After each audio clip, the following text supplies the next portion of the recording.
మౌనిక, ఏం చేస్తున్నావురా? బట్టలు చదువుకుంటున్నా అక్క. మనం పెళ్లికి పోవాలి కదా, నువ్వు చదువుకున్నావా అక్క? మేమారా రావట్లేదురా. అయ్యో అదేంటక్క, సొంత బాబాయ్ కూతురు పెళ్లికి రాకపోవడం ఏంటి? రావాలని మాకు కూడా ఉందిరా, కానీ పిలుపుల్లోనే తేడా వచ్చిందిరా. అదేంటక్క, పిలుపులో తేడా రావడం ఏంటి? పిలుపులో తేడానే ఉందిరా. మర్దికి మంచి జాబు హోదా ఉందని బాబాయ్ పిన్ని ఇద్దరు కూడా ఇంటికొచ్చి పత్రిక ఇచ్చి మరీ మిమ్మల్ని పిలిచారా. మాకేమో బావది చిన్న జాబ్ అని చెప్పి వాట్సాప్ లో కార్డు పంపించారా, అది కూడా నా ఫోన్ కి. నాకు ఫోన్ చేసి చెప్పారు కానీ బావకి ఇంతవరకు ఫోన్ చేసి చెప్పలేదురా. ఎంత బాధ అనిపిస్తుంది చెప్పురా. అయ్యో అక్క, మరి బావ ఏమంటున్నాడు?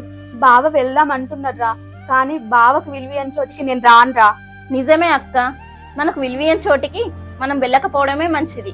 బాగుంటే 10 మంది వస్తారయ్యో.